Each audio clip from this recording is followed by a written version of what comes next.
17h12 du côté de l'Assemblée nationale. Aujourd'hui, c'était la présentation du budget provincial par le nouveau ministre des Finances, Nicolas Marceau.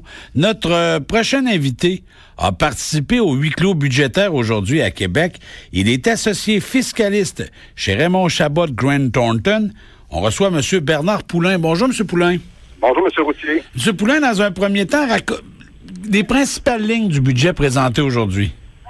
Donc, si on regarde ce qui a été annoncé comme bonne nouvelle par ce nouveau gouvernement-là, on a annoncé 28 000 nouvelles places de garderie à 7 $. Il y en avait déjà eu 13 000 d'annoncés, donc c'est 15 000 nouvelles places de garderie sur 4 ans.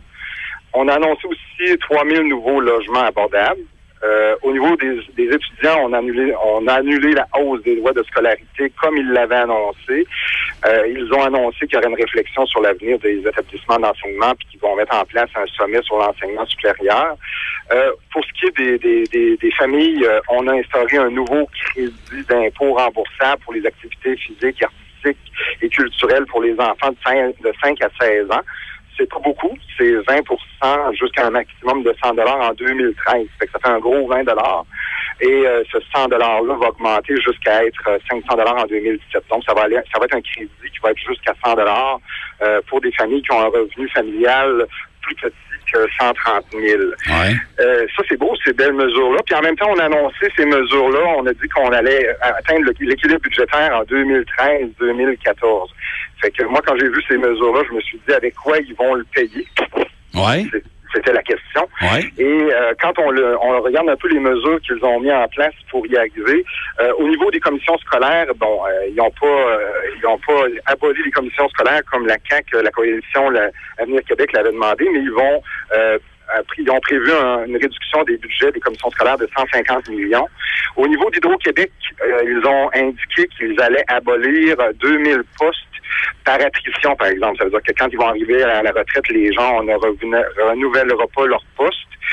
Il y a certains crédits d'impôt, entre autres en Beauce, on fait beaucoup de demandes de crédits d'impôt à la recherche scientifique et au développement expérimental là, pour les entreprises qui innovent, qui développent des nouveaux produits, des nouveaux procédés.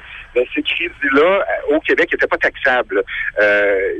Mais maintenant, ils vont les imposer. Fait qu'ils vont aller chercher un peu d'argent pour payer les acquis qu'ils nous ont donnés tantôt en taxant ces entreprises-là au niveau de leur crédit d'impôt R&D provincial.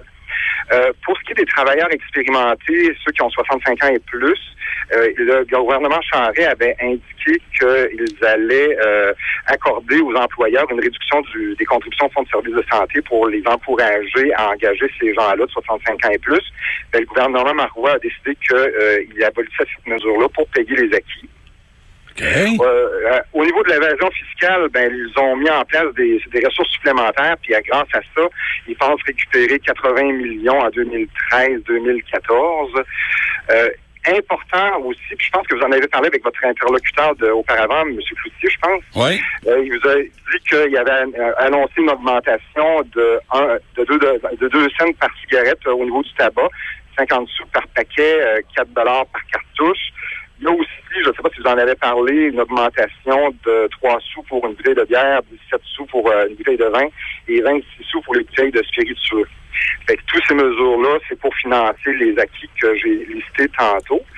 Important, ce qu'ils ont annoncé, sans rentrer trop dans les détails, parce qu'il n'y avait rien dans le budget au niveau des détails, mais ils ont annoncé qu'il y aurait un plan québécois des infrastructures. Donc, au niveau des infrastructures, on va se limiter à 9,5 milliards d'investissements en immobilisation par année. C'est 1,5 milliard de moins par année pendant 5 ans. C'est ça. Donc, ils pensent, c'est 9,5 milliards d'investissements à la limite là, qui se sont imposés. Et ils estiment que c'est 200 millions d'économies en 2014-2015. Donc, ça, c'est une mesure quand même importante. Donc, ils vont revoir quand même tout le processus d'attribution ou des infrastructures, des nouvelles infrastructures. Grossièrement, est-ce que ce budget-là, il est bon pour la classe moyenne? Parce que, d'entrée de jeu, M. Marceau a beaucoup parlé que la classe moyenne avait beaucoup fait au cours des dernières années. Est-ce qu'on les laisse souffler un peu, là? Donc, Oui, parce que, c'est sûr qu'il avait annoncé lors de la campagne électorale qu'il allait abolir la contribution santé.